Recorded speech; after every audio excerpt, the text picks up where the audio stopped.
ನಮಸ್ಕಾರ. ಜನಸೇವಕ ನ್ಯೂಸ್ 24/7ಗೆ ಸ್ವಾಗತ.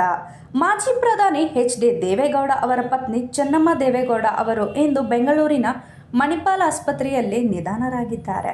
ಅವರಿಗೆ 85 ವರ್ಷ ವಯಸ್ಸಾಗಿತ್ತು. ಕಳೆದ ಕೆಲವು ವರ್ಷಗಳಿಂದ ಉಸಿರಾಟದ ಸಮಸ್ಯೆಯಿಂದ ಬಳಲುತ್ತಿದ್ದ ಚೆನ್ನಮ್ಮ ಅವರು ಆರೋಗ್ಯದಲ್ಲಿ ಏರುಪೇರಾದ ಹಿನ್ನೆಲೆಯಲ್ಲಿ ಜುಲೈ 15ರಂದು ಆಸ್ಪತ್ರೆಗೆ ದಾಖಲಿಸಲಾಯಿತು. ಐಸಿಯುನಲ್ಲಿ ತಜ್ಞ ವೈದ್ಯರ ತಂಡ ಚಿಕಿತ್ಸೆ ನೀಡಿದ್ದರೂ ಚಿಕಿತ್ಸೆ ಫಲಕಾರಿಯಾಗದೆ ಅವರು ಕೊನೆಯುಸಿರೆಳೆದಿದ್ದಾರೆ.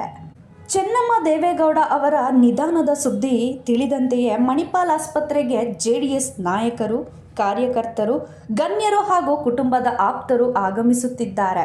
ಈ ಹಿನ್ನೆಲೆಯಲ್ಲಿ ಆಸ್ಪತ್ರೆ ಬಳಿ ಪೊಲೀಸ್ ಭದ್ರತೆಯನ್ನು ಬಿಗಿಗೊಳಿಸಲಾಗಿದೆ. 1954ರ ಮೇ 25ರಂದು ಎಚ್.ಡಿ. ದೇವೇಗೌಡ ಅವರೊಂದಿಗೆ ದಾಂಪತ್ಯ ಜೀವನ ಆರಂಭಿಸಿದ ಚೆನ್ನಮ್ಮ ಅವರು ರಾಜಕೀಯವಾಗಿ ಸದಾ ಬ್ಯುಸಿಯಾಗಿದ್ದ ದೇವೇಗೌಡ ಅವರ ಕುಟುಂಬದ ಜವಾಬ್ದಾರಿಯನ್ನು ಸಮರ್ಥವಾಗಿ ನಿಭಾಯಿಸಿದ ಗೃಹಿಣಿಯಾಗಿ ಗುರುತಿಸಿಕೊಂಡಿದ್ದರು.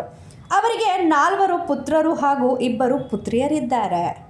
2001ರಲ್ಲಿ ಹರದನಹಳ್ಳಿಯಲ್ಲಿ ದೇವಾಲಯದಿಂದ ಮರಳುತ್ತಿದ್ದ ವೇಳೆ ಚೆನ್ನಮ್ಮ ಅವರ ಮೇಲೆ ಆಸಿಡ್ ದಾಳಿ ನಡೆದಿದ್ದರೂ ಚಿಕಿತ್ಸೆ ಬಳಿಕ ಅವರು ಚೇತರಿಸಿಕೊಂಡಿದ್ದರು.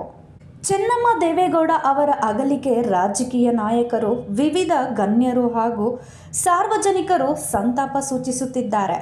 ಇದರ ಆತ್ಮಕ್ಕೆ ಶಾಂತಿ ಸಿಗಲಿ ಎಂದು ಜನಸೇವಕ ನ್ಯೂಸ್ 24/7 ವತಿಯಿಂದ ಗೌರವಪೂರ್ವಕ ನಮನಗಳು.